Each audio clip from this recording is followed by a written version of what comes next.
Question number 3 को solve करते हैं। दो अंकों की एक संख्या और उसके अंकों को उलटने पर बनी संख्या का योग 99 है। यदि संख्या के अंकों का अंतर 5 है तो संख्या ज्ञात कीजिए। ऐसी संख्याएं कितनी है? तो चलिए सॉल्व करते हैं।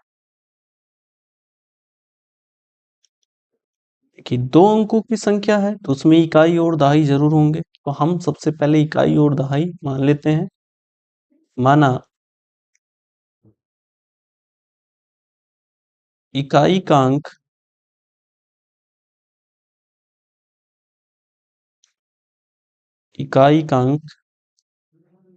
बराबर y तथा दहाई का अंक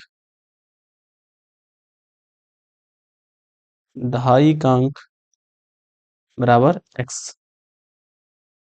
तब संख्या कितनी होगी? तब संख्या जो होगी वो होगी 10x प्लस वाई। ठीक है। फिर ये कह रहे कि अंकों को उल्टने पर बनी संख्या, तो अंकों को पलट दीजिए। अंकों को उलटने पर बनी संख्या, उलटने पर बनी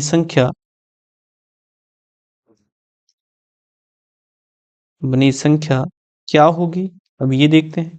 देखिए, अंकों को उलटने का क्या अर्थ है कि अगर y जो है पहले इकाई था और x दहाई था, अब की बार क्या होगा कि x इकाई होगा और y दहाई होगा, तो अब की बार संख्या हो जाएगी 10y प्लस x। ठीक है।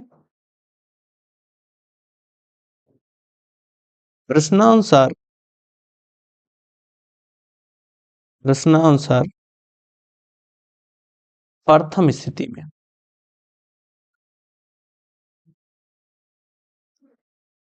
प्रथम स्थिति में प्रथम स्थिति में क्या कहा जा रहा है कि दो अंकों की संख्या और उसके अंकों को उलटने पर बनी संख्या का योग 99 है। यानी जो पहली संख्या थी, यानी पहले कौन संख्या थी? 10x प्लस वाई, और अंकों को उलटने पर जो बनी संख्या है वो 10y प्लस x है। इन दोनों का योग कितना है? 99। ठीक है। इसको सॉल्व करते हैं तो 10x प्लस x हो जाएगा 11x प्लस 11y और बराबर 99। 11 यहाँ कॉमन कर लीजिए तो हो जाएगा x प्लस वाई बराबर 99। 11 से काट दीजिए, 11 नवा 99। तो यहाँ पे लिख देते हैं, ये हो गया x प्लस वाई बराबर 9। सी इक्वेशन फर्स्ट मान लेते हैं। पुनः द्वितीय स्थिति में, तो द्वितीय स्थिति में क्या कहा जा रहा है? द्वितीय स्थिति में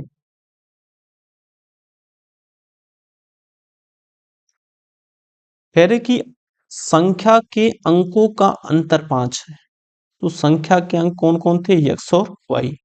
इनका जो अंतर है 5 है। देखिए, यहां एक बात समझ लेते हैं कि ये बताया नहीं है कि कौन सी संख्या बड़ी है, तो हम y माइनस एक्स बराबर भी 5 लिख सकते हैं। ठीक है। बात समझ में आ रही है कि चाहे हम x माइनस वाई लिखें या y माइनस एक्स लिखें, दोनों बातें लिख सकते हैं। तो हम इसे इक्वेशन सेकंड मान लेते हैं और इसे, ठीक है, इसे नहीं लिखते हैं, इसको मिटा देते हैं। अब इन दोनों समीकरणों को हम सॉल्व करके x और y का मान निकालेंगे। तो यहां से x प्लस वाई बराबर 9, ये समीकरण 1 है। यहां से इनको जोड़ देंगे तो y से y कैंसिल हो जाएगा, ये हो जाएगा 2x बराबर 9 5 14। तो x बराबर कितना आ जाएगा? आ जाएगा 7। ठीक है। x का मान ये किसी एक समीकरण में रख दीजिए, तो यहां लिख देते हैं समीकरण 1 से। समीकरण 1 से तो यहां से समीकरण 1 में रखिए 7 माइनस वाई बराबर 5, तो यहाँ से माइनस वाई बराबर ये उधर जाएगा तो -2, तो वाई बराबर कितना आ जाएगा, तो वाई बराबर आ जाएगा 2। ठीक है,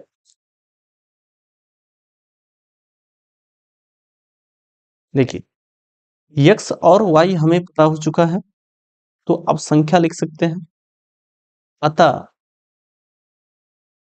संख्या बराबर क्या होगी, तो संख्या कितनी थी, 10 y plus x, sorry 10x plus y, 10x plus y, यहाँ पे रखिए 10x, x का मान आया है 7 प्लस y का मान 2, तो 10 सते 70 और 2 कितनी हो जाएगी, 72।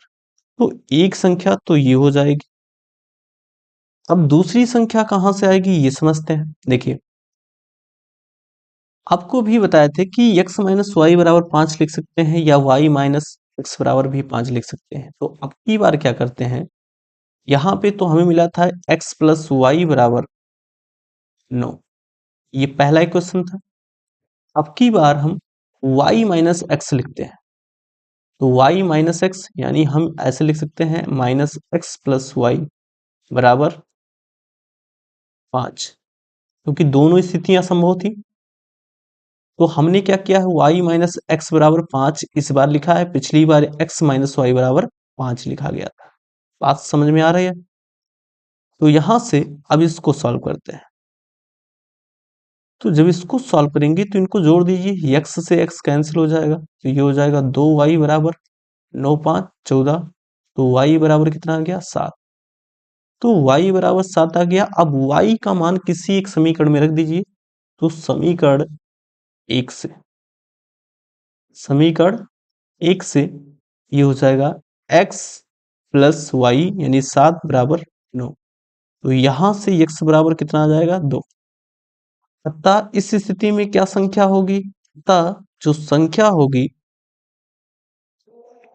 वो 10x प्लस वाई, तो 10x का मान कितना आया है, 2 प्लस वाई का मान 7, तो 10 दुना 20 और 7 27, यानी इस स्थिति में जो संख्या होगी वो कितनी होगी, 27 होगी।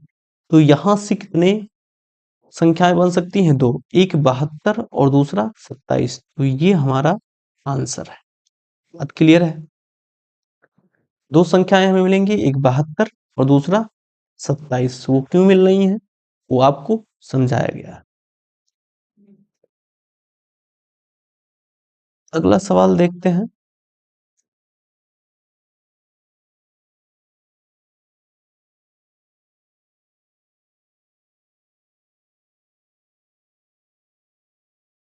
देखिए एक कुटीर उद्योग एक दिन में कुछ बर्तनों का निर्माण करता है। एक विशेष दिन यह देखा गया कि प्रत्येक नग का निर्माण लागत रुपए में उस दिन के निर्माण किए गए बर्तनों की संख्या के 2 गुने से 15 अधिक थी। यदि उस दिन की कुल निर्माण लागत रुपए 2250 थी, तो निर्मित बर्तनों की संख्या एवं प्रत्येक नग की लागत ज्ञात कीजिए। माना माना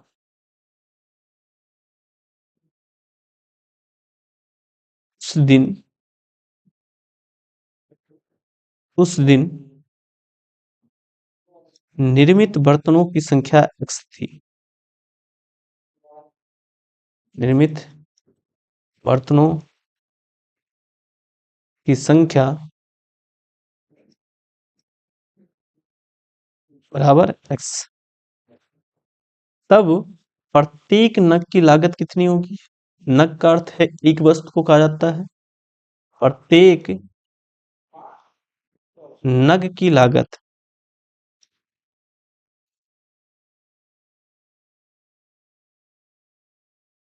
प्रत्येक नग की लागत जो होगी वो कितनी होगी, देखिए प्रत्येक नग का निर्माण लागत जो पूछा है वो का है उस दिन के निर्माण किए गए बर्तनों की संख्या।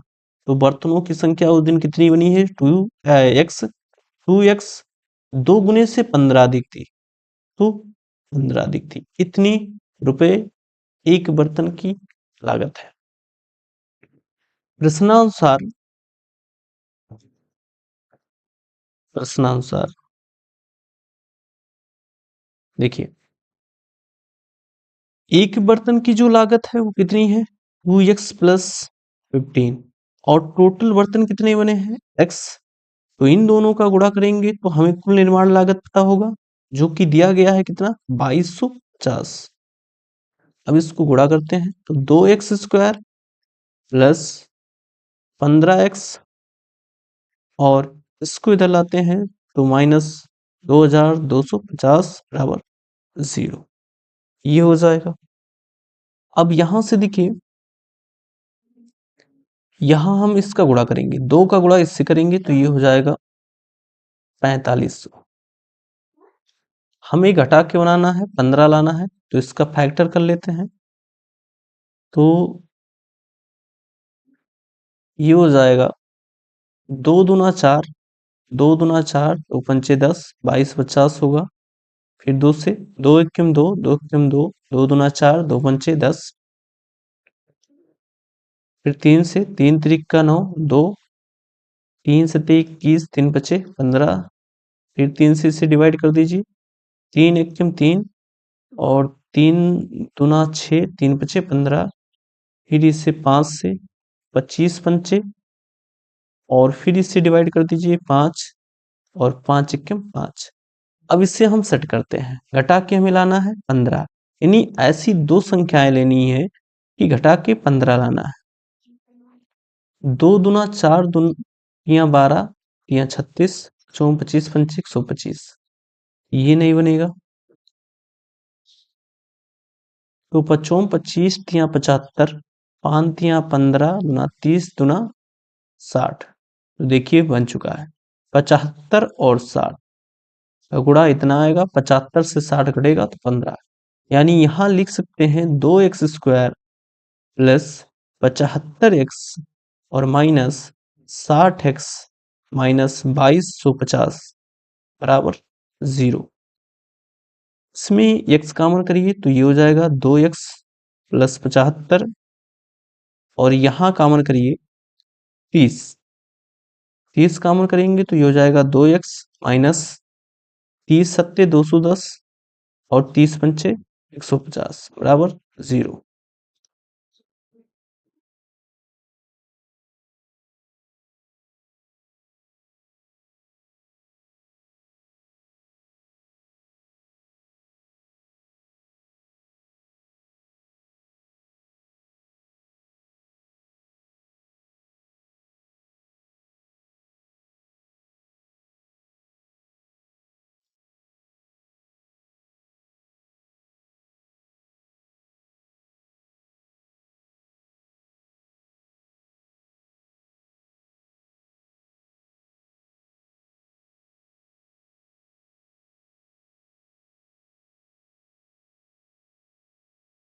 चलिए देखिए, इसको मिटा देते हैं, यहीं पे लिख देते हैं।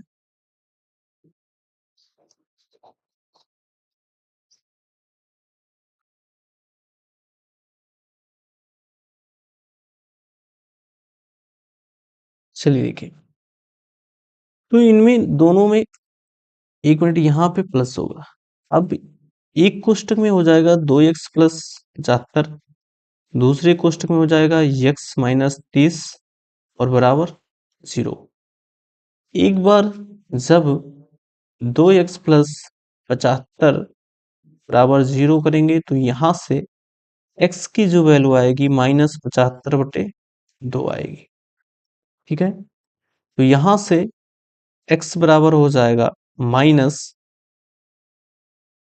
2 तिया 6, 2 सते 14 और ये। ठीक है, तो यक्स क्या माना गया था बर्तन की संख्या। देखिए बर्तन माइनस में नहीं हो सकता है तो ये हो जाएगा अमान। बर्तन की संख्या माइनस में नहीं हो सकती है।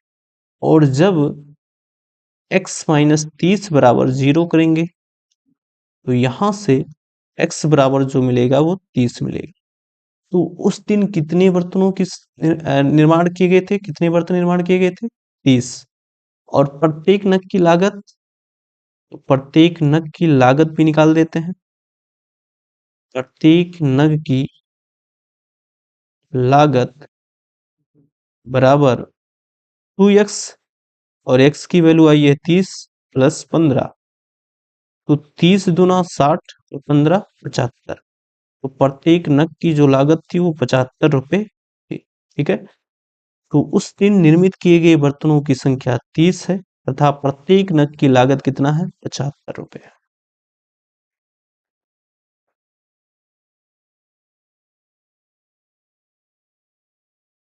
एक नदी के पुल के एक बिंदु से नदी के सम्मुख किनारों के अवनमन कोण क्रमशः 30 अंश और 45 अंश है। यदि पुल किनारों से 5 मीटर की ऊंचाई पर हो तो नदी की चौड़ाई ज्ञात कीजिए। चलिए पहले फिगर समझेंगे।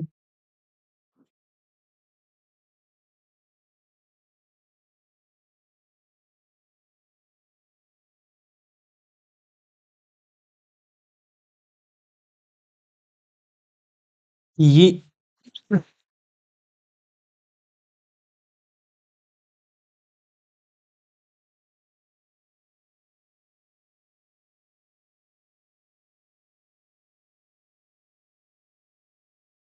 ये नदी की चौड़ाई मान लेते हैं।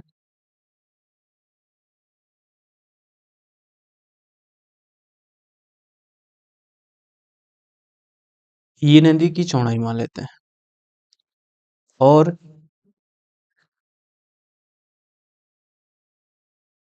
ये पुल यहाँ पर है मान लेते हैं। ये पुल की ऊंचाई है।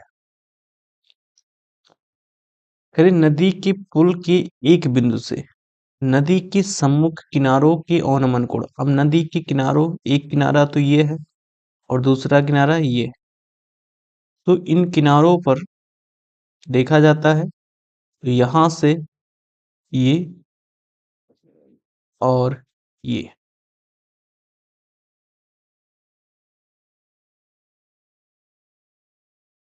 तो यहाँ पे जो अवनमन कोण बनता है,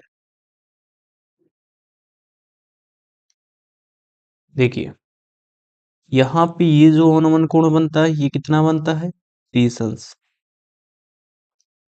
ये जो अवनमन कोण बनता है ये बनता है 45 अंश। तो ये भी 30 होगा एकांतर कोण से और ये भी 45 होगा। ठीक, हमें क्या ज्ञात करना है, नदी की चौड़ाई। तो हम यहाँ पे ये बिंदु मान लेते हैं, बी मान लेते हैं और यहाँ पर सी मान लेते हैं, यहाँ पर डी। तो नदी की जो चौड़ाई है वो कौन है, ए बी है। तो ए बी पता करने के लिए हमें ए डी और बी डी पता होना चाहिए। ठीक है, यहाँ पे देखिए पुल किनारों से 5 मीटर की ऊंचाई पर है। तो ये जो ऊंचाई है ये 5 मीटर है, अर्थात सी डी जो है वो कितना है, 5 मीटर है। तो चलिए सॉल्व करते हैं। तो यहाँ पर ये एक समकोण त्रिभुज बनना है और अगर हम बात करें तो कोण के सामने की भुजा लंब होती है, लंब हमें दी गई है और हमें एडी यानी आधार चाहिए। तो लंब और आधार में रिलेशन कौन देता है, tan देता है। तो यहाँ पर समकोण त्रिभुज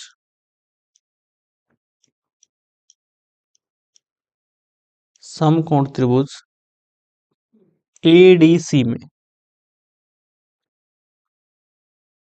एडीसी में tan 30 अंश बराबर लंब, लंब यानी सी डी हो जाएगा और आधार एडी हो जाएगा। तो यहाँ से tan 30 अंश का मान 1/√3 होता है।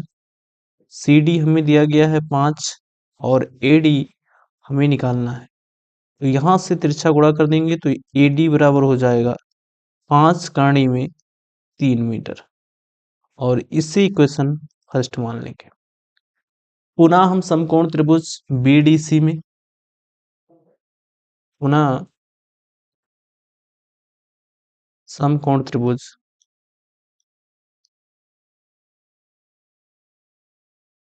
त्रिभुज बीडीसी में tan 45 अंश बराबर लंब, लंब वही होगा सी डी होगा और आधार जो होगा वो क्या होगा, बी डी होगा। उसके बाद यहाँ सॉल्व करते हैं। तो tan 45 अंश का मान 1 हो गया। सी डी हमें पता है 5 मीटर और BD हमें निकालना है। तिरछा गुणा कर देंगे तो ये हो जाएगा BD बराबर 5 मीटर। हमें चाहिए क्या? समीकरण 2 से मान लेते हैं। हमें चाहिए नदी की चौड़ाई और नदी की चौड़ाई AB है। तो AB बराबर AD प्लस BD। क्या किया गया है? समीकरण 1 व 2 को जोड़ दिया गया है। तो समीकरण 1 व 2 को जोड़ दीजिए। 1 व 2 को जोड़ने पर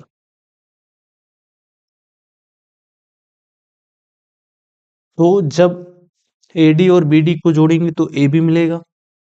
और AD कितना दिया गया है? AD यहाँ समीकरण 1 से अगर देखें तो 5 करने में 3 है, प्लस BD कितना है? 5 है।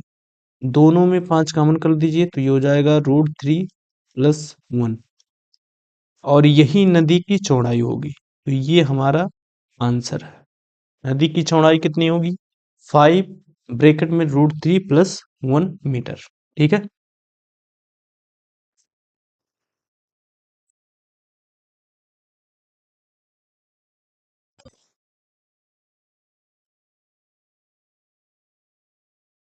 सवाल को देखते हैं। सिद्ध कीजिए, जो इसका अथवा पार्ट है, सिद्ध कीजिए कि cos ए माइनस साइन ए प्लस 1 बटा cos ए प्लस साइन ए माइनस 1 बराबर cos ए प्लस cot ए। तो हम क्या करेंगे? हम LHS से स्टार्ट करेंगे सॉल्व करना और सॉल्व करते हुए RHS ले आएंगे तो हमारा क्वेश्चन सिद्ध हो जाएगा। तो चलिए सिद्ध करते हैं। सबसे पहले LHS लिखते हैं। देखिए, cos ए माइनस साइन ए प्लस 1 बटा cos ए प्लस साइन ए माइनस 1, ये हमें LHS दिया गया। क्या करेंगे? सबसे पहले देखिए, cos और sin में LHS है, यानी LHS में cos और sin दिया गया, जबकि हमें RHS में cosec और cot लाना है। तो हम क्या करेंगे? इसके अंश और हर में sin से भाग कर देंगे। तो यहाँ लिखेंगे अंश तथा हर में sin से, यानी sin ए से भाग करने पर, sin ए से भाग करने पर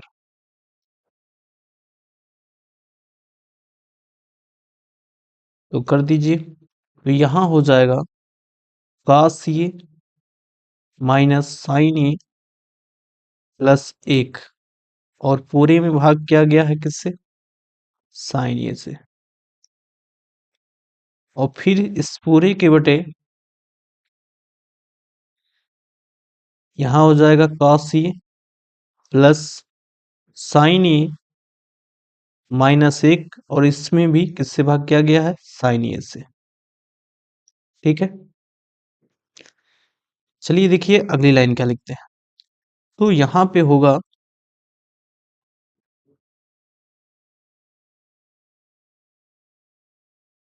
देखिए अब इसको अलग अलग कर देंगे, कास बटे साइन हो जाएगा। तो यहाँ से हो जाएगा कास ए बटे साइन ए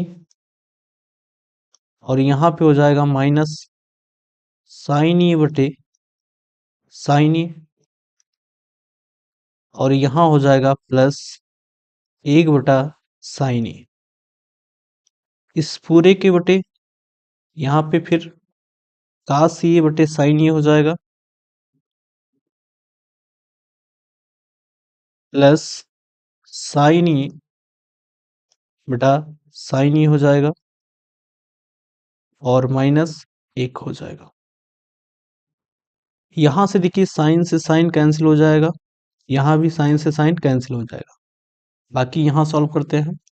देखिए कास बटे साइन ए को क्या लिख सकते हैं? काटिए। तो ये हो जाएगा काटिए और माइनस 1 यहाँ बचेगा तो माइनस 1 और प्लस 1 बटे साइन ए को क्या लिखेंगे? कॉसेक ए। तो ये हो जाएगा कॉसेक ए और बटे यहाँ पर भी कास ये बटे साइन ये है तो काट ये हो जाएगा और यहाँ पर +1 होगा, और यहाँ पर सॉरी, यहाँ भी 1/sin ये होगा। तो 1/sin ये क्या हो जाएगा, cosec ये हो जाएगा, cosec ये।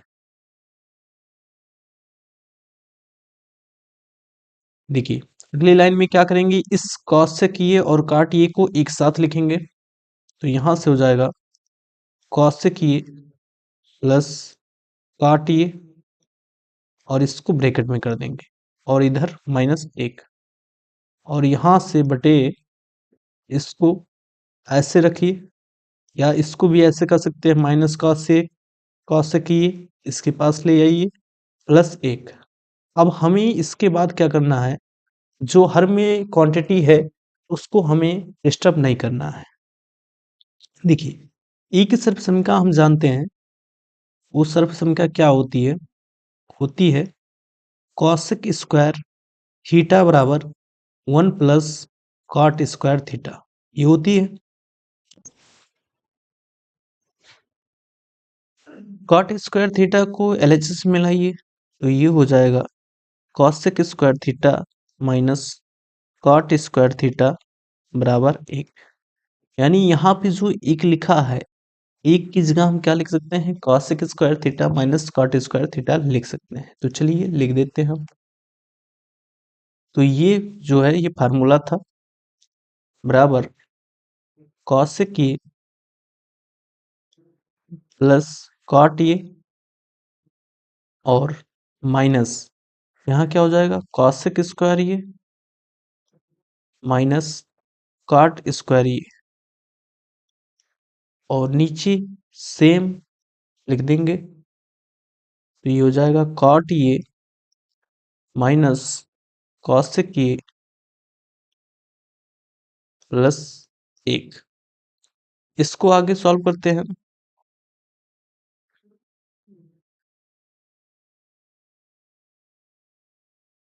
देखिए यहाँ पे एक फार्मूला हम जानते हैं, ये स्क्वायर माइनस बी स्क्वायर का, ये स्क्वायर माइनस बी स्क्वायर बराबर क्या होता है, एक कोष्टक में ये प्लस बी और दूसरी कोष्टक में ये माइनस बी, ये फार्मूला होता है। तो अगली लाइन में हम ये जो cosec स्क्वायर ये माइनस cot स्क्वायर ये है, उसको हम तोड़ देंगे। तो यहाँ से cosec ये प्लस cot ये पहले ब्रैकेट में, दूसरे में हो जाएगा यहाँ पे सॉरी, ये तो सेम रहेगा।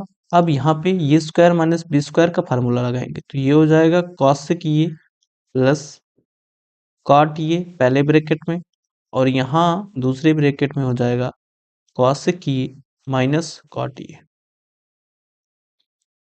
और इस पूरे के बटे नीचे एज इट लिख दीजिए। तो ये हो जाएगा cot ये माइनस cosec ये +1। अब ऊपर देखिए तो दोनों में cosec ये प्लस cot ये कॉमन है, तो कॉमन कर लेते हैं। तो ये हो जाएगा cosec ये प्लस cot ये कॉमन करेंगे, तो यहाँ से देखिए जब यहाँ से निकलेगा तो यहाँ बचेगा 1, 1 माइनस, और यहाँ पे क्या बचेगा, ये जो पार्ट बचेगा, तो यहाँ माइनस बाहर है तो ये अंदर वाले माइनस को प्लस बना देगा, तो प्लस cosec ये प्लस cot ये हो जाएगा, और बटे सेम लिख देंगे जो पहले से था, cot ये माइनस cosec ये +1। अब ध्यान से अगर देखेंगे तो ये जो ब्रैकेट है, ये ब्रैकेट सेम इसके बराबर है, तो ये कैंसिल हो जाएगा, और बचेगा क्या हमारे पास, cosec ये प्लस cot ये, और यही हमारा RHS है, यही हमें प्रूव करके लाना था। तो ये हमारा क्वेश्चन प्रूव हो चुका है।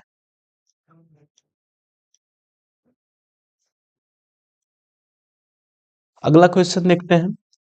भुजा 7 सेंटीमीटर वाले एक घनाकार ब्लॉक के ऊपर, तो एक घनाकार ब्लॉक बनाते हैं।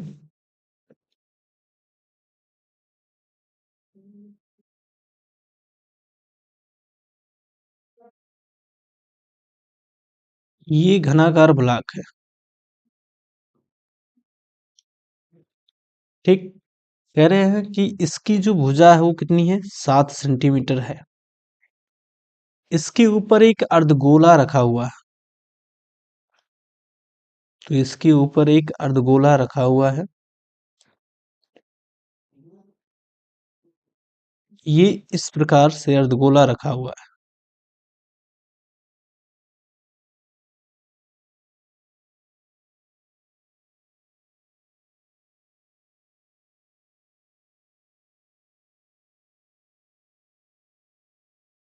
इस प्रकार अर्धगोला रखा हुआ है। ठीक है।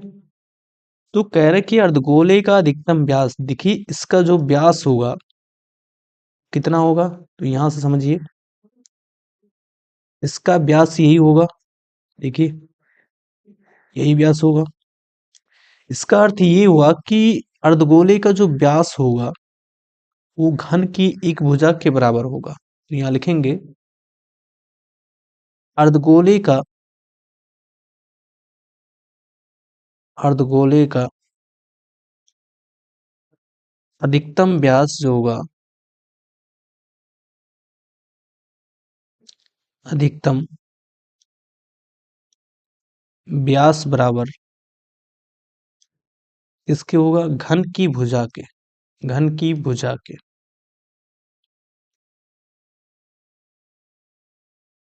और घन की भुजा कितनी है, 7 सेंटीमीटर है। तो एक आंसर तो हमारा ये हो गया। अधिकतम व्यास हमसे पूछा था।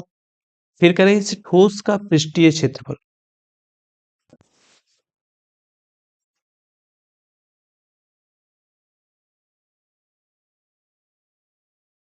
तो ठोस का पृष्ठीय क्षेत्रफल हमें निकालना है।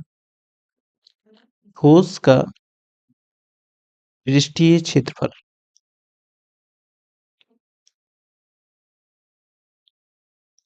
देखिए क्या होगा। यहाँ पे देखिए ये इसके जो घन के 6 फलक होते हैं, तो 5 फलक तो पूरा पूरा होंगे और छठे फलक पे ये अर्धगोला रखा हुआ है। तो पहले हम 5 फलक की पृष्ठीय क्षेत्रफल निकालते हैं। तो 5 फलक का होता है 5a²। जहां पे ये क्या है, घन की भुजा है। अगर ये बराबर 7 है और जो छठा बनेगा वो बनेगा a²। लेकिन उस ये स्क्वायर से ये जो वृत्त बनना है, ये नीचे वृत्त बनेगा, ये पार्ट निकल जाएगा क्योंकि ये वृत्त, ये जो पार्ट है वो काट के निकाला गया है। तो शेष ये जो कॉर्नर पे बच रहे हैं ये बचेंगे, ऐसे चारों कॉर्नर। तो ये स्क्वायर से वृत्त का जो क्षेत्रफल होता है वो निकल जाएगा। ठीक है। और उसके बाद फिर ये जो वक्र पृष्ठ है, गोल अर्धगोले का जो वक्र पृष्ठ है, ये इसको जोड़ा जाएगा। तो ये हो जाएगा 2πr²। तो अब इसको हल कर लेते हैं। देखिए अगर यहाँ पे व्यास 7 सेंटीमीटर था अर्धगोले का, तो त्रिज्या कितनी होगी, तो त्रिज्या हो जाएगी 3.5 सेंटीमीटर। अब यहाँ इसको थोड़ा सा हल करते हैं। तो ये हो जाएगा 5a² plus a² minus πr² plus 2πr²। इसको आगे सॉल्व करते हैं। तो ये हो जाएगा 6a² और प्लस πr²। मान यहाँ पे रख देते हैं। तो 6a का मान कितना है, 7 × 7 प्लस पाई का मान 22/7 रखेंगे। आर जो है 3.5 है, तो इसको हम इस प्रकार भी लिख सकते हैं। ठीक। ये 7 से 7 कैंसिल हो जाएगा, 2 से ये कैंसिल, 11, इसको गुणा कर लेते हैं। तो ये हो जाएगा 6×7=42 और 42×7=40, 280, 2×7=14। तो ये हो जाएगा 294 प्लस 11×7=77, ये हो जाएगा 77/2। यहाँ पे आगे हल कर लेते हैं। तो ये हो जाएगा 294 प्लस 77 में 2 से भाग करिए, 2×3=6, 1 बचा, 2×8=16, 1 बचा, दशमलव। इसको अब जोड़ लेते हैं। 8×4=12 के 2, 3 9 12 1 13 के 3 1 और ये हो जाएगा 332.5 सेंटीमीटर स्क्वायर इसका पृष्ठीय क्षेत्रफल आ जाएगा और ये हमारा आंसर हो जाएगा। इसका अथवा पाठ देखते हैं। एक ठोस एक अर्धगोले पर खड़े एक शंकु के आकार का है। चलिए फिगर पहले समझते हैं। ये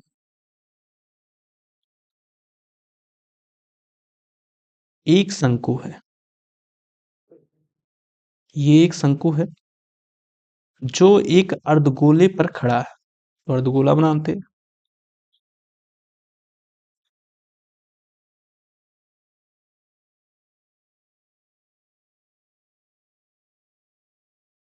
ये इस प्रकार है। ठीक, जिनकी त्रिज्याएं 3 सेंटीमीटर है, यानी दोनों की त्रिज्या कितनी है? 3 सेंटीमीटर है। यानी शंकु की त्रिज्या, शंकु की त्रिज्या बराबर अर्धगोले की त्रिज्या, अर्धगोले की त्रिज्या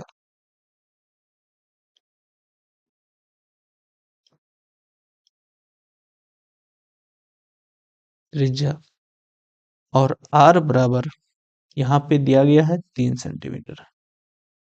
शंकु की जो ये है तिर्यक ऊंचाई यानी L कितना दिया गया है? 3 करनी में 2। तो यहाँ से L बराबर 3 करनी में 2 सेंटीमीटर तिर्यक ऊंचाई दी गई है। ठीक, कह रहे हैं इस ठोस का आयतन निकालना है। तो देखिए इसके लिए यहाँ पे हमें त्रिज्या दी गई है, हमें ऊंचाई चाहिए। सबसे पहले शंकु की ऊंचाई हमें निकालनी होगी। तो यहाँ से ये शंकु की ऊंचाई होगी।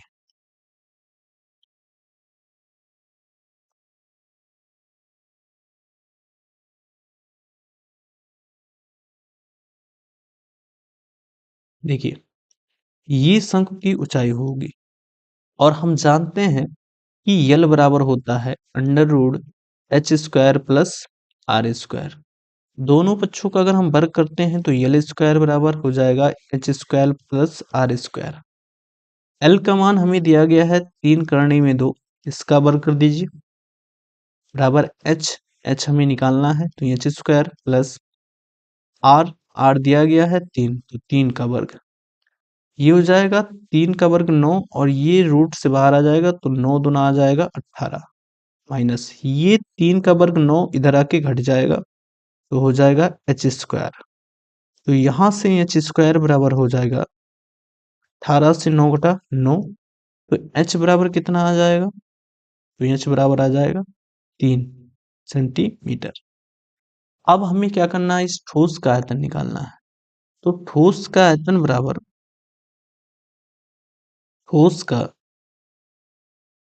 आयतन बराबर देखिए सबसे पहले इस शंकु का आयतन होगा और शंकु का आयतन होता है 1/3 πr² h और ये जो अर्धगोले का आयतन होता है ये होता है 2/3 πr³। यहाँ से 1/3 πr² कॉमन कर लेते हैं तो ये हो जाएगा h प्लस 2r। अब यहाँ पे मान रख देते हैं 1/3 पाई का मान 22/7 रख दीजिए, r का मान r दिया गया है 3/3, ऊंचाई कितनी आई है 3 प्लस 2 और r का मान 3। अब इसको आगे हल करते हैं।